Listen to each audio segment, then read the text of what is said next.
सबका साथ और सबका विनाश, न पढ़ूंगा न किसी को पढ़ने दूंगा।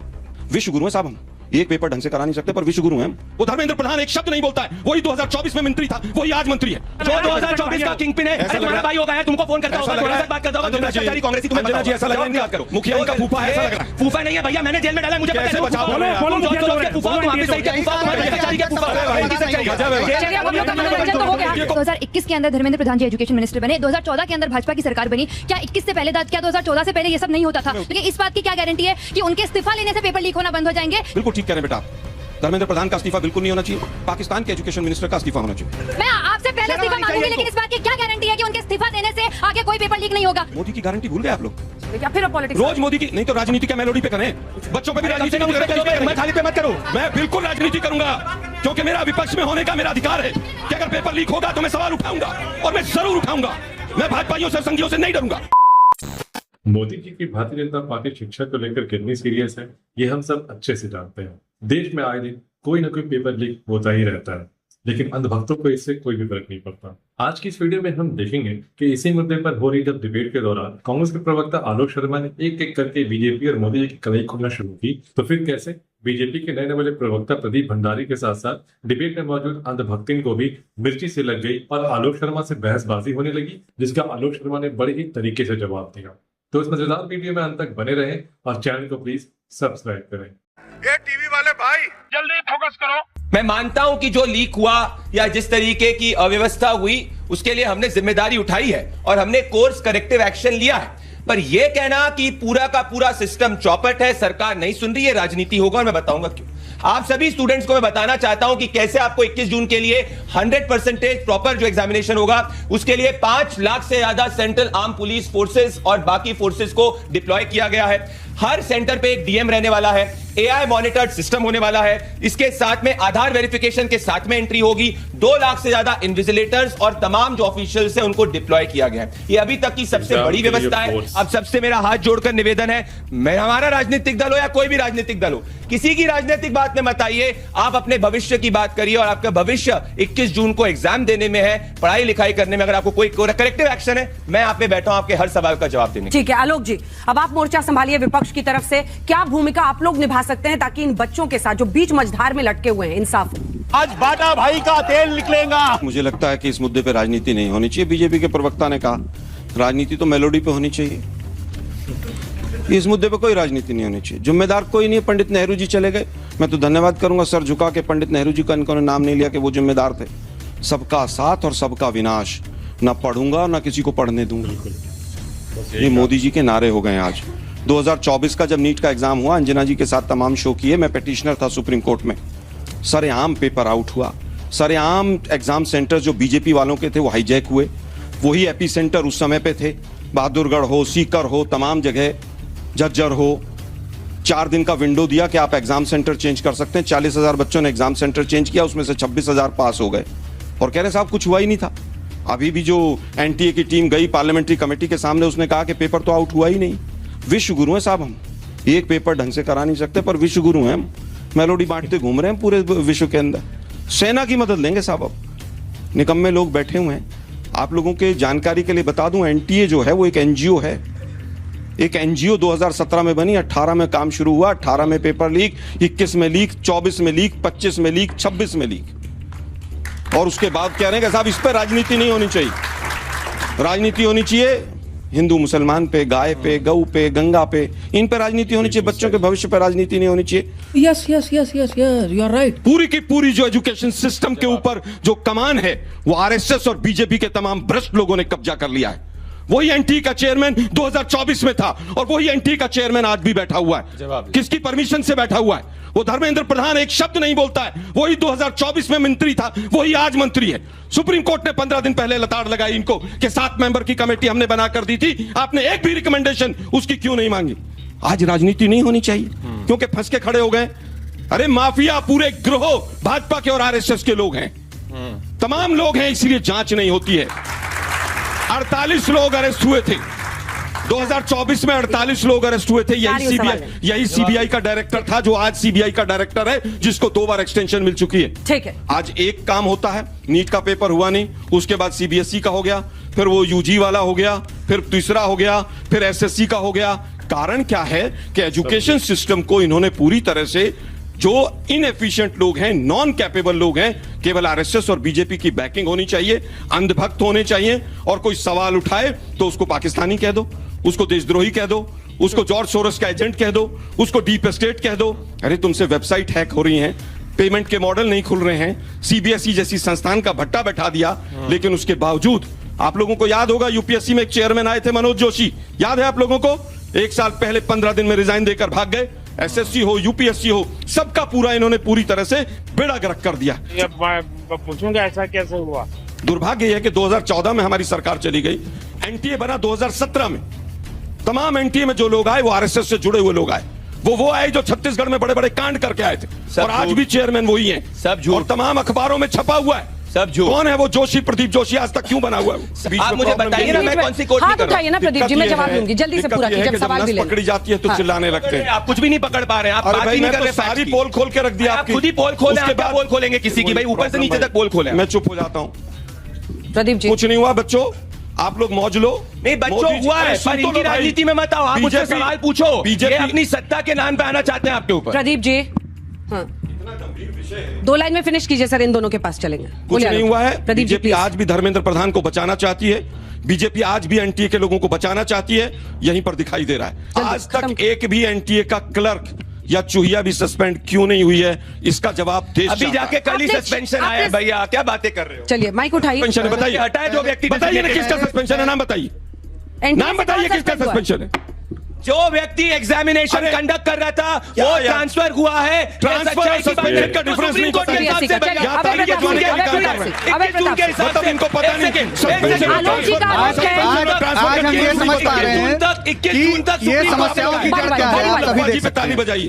2024 में इसी सीबीआई ने इंक्वायरी की, 48 लोग अरेस्ट हुए, उसका किंग पिन बताया गया मुखिया कोई, वो आज भी खुला झूठ है, वो अरेस्ट हो चुका है। चलिए ये भी झूठ है, मुखिया अरेस्टेड है, अभी जेल के अंदर है। बचाव कर रहे हैं, दिग्विजय सिंह का गलत बोल रहे हैं, जो 2024 का किंग पिन है। अरे तुम्हारा भाई होगा यार, तुमको फोन करता होगा, तुम्हारे साथ बात करता होगा, तुम भ्रष्टाचारी कांग्रेसी, तुम्हें पता जी ऐसा लग रहा है, बात करो। मुखिया इनका फूफा है, ऐसा लग रहा है। फूफा नहीं है भैया, मैंने जेल में डाला है, मुझे पता है। कैसे बचाव कर रहे हैं? तुम जॉर्ज सोरोस के फूफा हो, तुम हाफिज सईद के फूफा हो, तुम भ्रष्टाचारी के फूफा हो। चलिए अब हम लोग का मनोरंजन तो हो गया, मनोरंजन हो गया ना। चुप हो जाओ, चुप हो जाओ। बीजेपी और एबीपी आज दोनों संगठन ने सौभाग्य की सवाल करने का अवसर मिला। एक है विश्व की सबसे बड़ी पार्टी, एक है विश्व की सबसे बड़ी छात्र संगठन। मेरा सवाल है कि सर, हम लोग साधारण परिवार, गरीब परिवार से यहाँ बैठे युवा वर्ग, बहुत सारे बच्चे आते हैं अपने विश्वविद्यालय में पढ़ाई करने के लिए, लेकिन आप यूजीसी कानून के लेकर आते हैं और आप घोषित कर देते हैं कि सवर्ण के बच्चे ही अपराधी हैं और कोई अपराधी नहीं है। और हम लोग कंपटीशन की तैयारी भी करते हैं तो कभी पेपर लीक होता है, कभी कुछ होता है, हमें जाने में भी खर्च होती है सर हमारी, और हमारे हर जगह खर्च होते हैं, जाने में, रहने में, खाने पीने, हर जगह में। हर बार आप लोग पेपर लीक करते हैं, हर बार होता है। एनटीए तो इसीलिए बना था ना कि पेपर लीक ना हो, फिर भी आपके यहाँ भ्रष्टाचारी हो रहा है। सर, जब किसी के द्वारा किसी की सुसाइड हो जाती है, किसी के कहने से किसी को बुरा लगता है, वो सुसाइड कर लेता है, तो उसमें बीएनएस की धारा 109 लगती है। लेकिन ये जो पेपर लीक होने की वजह से इतने बच्चे सुसाइड कर लेते हैं, इन पे ये कब लागू होगी और कब इन्हें को सजा होगी सर? बिल्कुल, इन पर कौन सी धाराएं आप लगाएंगे? बिहार में बीजेपी की सरकार बनने के बाद, पहला मुख्यमंत्री बनने के बाद ईडीओ का एग्जाम हुआ और 10 दिन के अंदर में कैंसिल हो गया सर। 2 दिन का एग्जाम था और उसमें बच्चे रोड स्टेशन पे रह के एग्जाम दिए थे। वहीं पे भी एसएससी का एग्जाम अगले 3 साल पहले फॉर्म भरा चुका है, आज तक एग्जाम का पता भी नहीं चला। जो बच्ची आकांक्षा नीट की वजह से एक्सपायर हो गई मध्य प्रदेश की, और भी लोगों ने, बच्चों ने जो सुसाइड किया, इनका जिम्मेदार कौन होगा? क्या उसकी जान वापस आ सकती है? सिस्टम में गड़बड़ी आप दोनों की थी और हरजाना उस बच्ची और बच्चे भुगत रहे हैं। मुझे क्रेडिट नहीं चाहिए। अभी जो सीबीएसई में जो ओएसएम का स्कैम जो भी आया है, आपने क्या किया कि उसके चेयरपर्सन और जो भी उसको ट्रांसफर कर दिया, तबादला कर दिया। सर, अगर हमें दस्त लगे ना तो अंडरगारमेंट्स चेंज करने से नहीं होता। अभी जरूरत है हमारे अकाउंटेबिलिटी के लिए, हमारे एजुकेशन मिनिस्टर को रेजिग्नेशन पूरे दायित्व के साथ देना चाहिए। और मैं इसलिए बोल रहा हूँ कि मैं भी एक राइट विंग का ही छात्र हूँ। नीट जैसी परीक्षाएं बार बार लीक हो रही हैं, सरकार इसे रोकने में क्यों नाकाम है? जिस लड़की को मतलब एक आखिरी मौका मिलता है अपने आप को साबित करने के लिए, और उसमें भी इस तरह का काम हो तो क्या करेगी वो लड़की? आप ये बताइए, फिर क्या होगा इस देश के भविष्य का?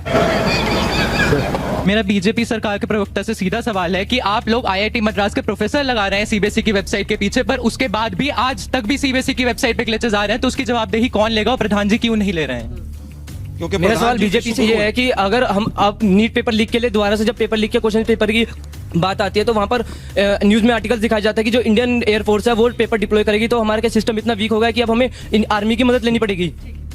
मेरा सवाल ये है कि यूपी के एक मंत्री ओम प्रकाश राजभर मंच से ये कहते हैं कि आप केवल फॉर्म भरिए, हमारे विधायक बेदीराम से संपर्क करिए, ये सब परीक्षा पास करवा देंगे आपका, और उसको ये लोग मंत्री बनाए हैं बीजेपी सरकार में। आप लोग रोना बंद कीजिए। जो नीट के एग्जाम के फॉर्म की फीस होती है वो minimum as a lower middle class family जो कि उसे फिल भी नहीं कर सकती। मैं इतना जानना चाहती हूँ, जिन बच्चों ने फॉर्म फिल किया, जिनके पास फॉर्म फिल करने के पैसे तक भी नहीं थे, उनका अब आगे क्या होगा? और एक ऋतिक मिश्रा जो लखीमपुर यूपी से बिलोंग करते थे, जिन्होंने आघात परेशान होकर स्ट्रेस में आकर अपनी जान दे दी, उस माँ के उन बच्चों का भविष्य क्या होगा? मेरा सवाल रूलिंग गवर्नमेंट से है कि क्या हम नीट पे दोबारा भरोसा कर सकते इतना सब कुछ होने के बाद? बस ये है कि अगर पेपर लीक होते रहेंगे तो क्या देश के लिए अच्छे वेलफेयर के लिए क्या अनपढ़ लोग चलाएंगे उनको, या फिर जैसे कि नीट का पेपर लीक हुआ उसमें अच्छे डॉक्टर्स की जरूरत पड़ती है। अब ये लोग ही हैं बीजेपी जो भी है, जो जिसकी भी सरकार ही बीमार हुई तो क्या विदेश के डॉक्टर्स को बुलाएंगे अपने इलाज के लिए? जब पेपर ही लीक होता रहेगा तो क्या करेंगे बच्चे फिर सोसाइटी? मेरा सवाल रूलिंग पार्टी से, पेपर लीक होने से हजारों बच्चों के इमोशंस के साथ खेला जाता है, इन इमोशन की इस इमोशनल कॉस्ट को कौन देगा? रूलिंग पार्टी देंगी, कैसे देंगी? और आने वाले जो हजारों बच्चे, लाखों करोड़ों बच्चे एग्जाम देने वाले, उनके लिए सुरक्षा के लिए कौन जिम्मेदार है? आज की रूलिंग पार्टी जिम्मेदार है। मेरा सवाल ये है कि जब बच्चों से ऑनेस्टी की उम्मीद की जाती है तो एजुकेशन अथॉरिटीज से की अकाउंटेबिलिटी कैसे इंश्योर की जाएगी? जोर से ताली बजाइए इस पर। लवणेन भोजन। आप सभी ने कहा कि भाई एक्शन की बात करिए। आप सभी स्टूडेंट से चलिए, अगर आपको लगता है कि ट्रस्ट डेफिसिट हमारे प्रति है, आप सभी एक काम करिए, मेरे पे मत विश्वास करिए। सुप्रीम कोर्ट में 2 बार मामला गया, आलोक जी गए, सब लोग गए, सब पिटिशंस गए। सुप्रीम कोर्ट ने यह कहा इन सभी पिटिशंस के ऊपर रेजिग्नेशन, नॉन रेजिग्नेशन, सब पे आप जून 21 के बाद में फैसला लिया जाएगा। अभी पूरा फ्रीडम करंट एडमिनिस्ट्रेशन को देना है, क्योंकि सिर्फ 38 दिन का समय बचा हुआ है। 38 दिन के समय के अंदर पूरी प्रणाली के अंदर प्रायोरिटी एग्जाम कराना है। जुलाई 27 को सुप्रीम कोर्ट ये मामला सुन रहा है। ये सच्चाई आप देखिए, मैं इसमें पॉलिटिक्स नहीं कर रहा, पर प्रायोरिटी क्या है? प्रायोरिटी है कि 21 जून को जितने भी स्टूडेंट से 23 लाख बिना लीक का वो एग्जामिनेशन हो। अब एक सवाल मेरा भी है, बच्चों के बिहाफ पे जितने बच्चों से मैंने बात की है वो सब कह रहे हैं कि इस बार का क्या पोर्टल में अगर ग्लिच आ रहा है, अगर नहीं रिवैल्यूएशन हो पा रहा है, तो आप मैनुअल चेकिंग की तरफ क्यों नहीं जाते? क्यों अड़े हुए किसी पोर्टल के जरिए होगा जब वो पोर्टल बार बार क्रैश कर रहा है? इन बच्चों को एडमिशन लेना है भाई यूनिवर्सिटी में, इस बैच का क्या होगा? अंजना जी, किसी भी व्यक्ति, किसी भी बच्चे के एडमिशन लेने में कोई दिक्कत नहीं आएगी। ये भी जो फीडबैक है, ये भी कमेटी ऑफ आईआईटी डायरेक्टर्स को पहुंचा दिया, उसमें संज्ञान ले रहे हैं। जवाब दीजिए और चलिए बच्चों के बिहाफ दोनों लड़के आए। आप तब से ये बोल रहे हैं कि धर्मेंद्र प्रधान जी का इस्तीफा लीजिए, धर्मेंद्र प्रधान जी का इस्तीफा लीजिए। मेरे को ये बताइए, 2021 के अंदर धर्मेंद्र प्रधान जी एजुकेशन मिनिस्टर बने, 2014 के अंदर भाजपा की सरकार बनी, क्या 21 से पहले, क्या 2014 से पहले ये सब नहीं होता था? लेकिन उसके let me complete my question please sir. क्या उनके होने के बाद में भी पेपर लीक हो रहे हैं? इसमें मैं किसी गवर्नमेंट को जस्टिफाई नहीं कर रही हूं, लेकिन आप ये बताइए इस बात की क्या गारंटी है कि उनके इस्तीफा लेने से पेपर लीक होना बंद हो जाएंगे, या किसी नए शिक्षा मंत्री के आने से पेपर लीक बंद हो जाएगा? पीछे की बच्ची ने कहा कि धर्मेंद्र प्रधान का इस्तीफा क्यों लिया जाए। बिल्कुल ठीक कह रहे हैं बेटा आप, धर्मेंद्र प्रधान का इस्तीफा बिल्कुल नहीं होना चाहिए, पाकिस्तान के एजुकेशन मिनिस्टर का इस्तीफा होना चाहिए। आप बिल्कुल ठीक कह रहे हैं बेटा, छात्रों को जवाब देने का ये तरीका नहीं। बिल्कुल मैं सहमत हूं आपकी बात से। इतनी शर्म की बात है, अगर नेपाल के नेपाल के प्रधानमंत्री को अरेस्ट कर लेंगे, ये देशद्रोही लोग हैं। इधर आइए, नीचे आइए, आराम से वो अपना पक्ष रखते हैं। आप बैठिए, ये बच्चों को बात कांग्रेस अर्बन नक्सली है, इस देश के युवा को गाली देते हैं, इस देश के युवा को सवाल को मैनिपुलेट मत कीजिए। मेरा सवाल है, मैं आपसे पहले इस्तीफा मांगूंगी, लेकिन इस बात की क्या गारंटी है कि उनके इस्तीफा देने से आगे कोई पेपर लीक नहीं होगा? क्या उनसे पहले कोई शिक्षा मंत्री नहीं था? कही बेटा आपने गारंटी, एक मिनट अब इनसे मत, इसका युवा है भाई, इन्होंने सबसे ज्यादा सवाल आज इनसे पूछे। बच्ची ने कहा कि गारंटी क्या है? हाँ, मोदी की गारंटी भूल गए आप लोग। देखिए अब फिर पॉलिटिक्स, रोज मोदी की नहीं तो राजनीति क्या मेलोडी पे करें? बच्चों पे भी राजनीति मैं खालिद पे मत करो। मैं बिल्कुल राजनीति करूंगा, क्योंकि मेरा विपक्ष में होने का मेरा अधिकार है कि अगर पेपर लीक होगा तो मैं सवाल उठाऊंगा, और मैं जरूर उठाऊंगा। मैं भाजपाइयों से, संघियों से नहीं डरूंगा। अगर आपके जी टीवी स्टूडियो के बाहर कोई पकौड़े बेचता है और शाम को 200 रुपया कमा करके घर जाता है, तो ऐसी व्यवस्थाएं बहुत हो रही है। ये सब चीजें रोजी रोटी कमाने की व्यवस्था हुई है कि नहीं हुई है? तो देखा आपने कैसे जब इन बीजेपी के प्रवक्ताओं के पास सवालों के जवाब नहीं होता है तो ये बस डिबेट में चिल्ला कर ध्यान भटकाने की कोशिश करते हैं।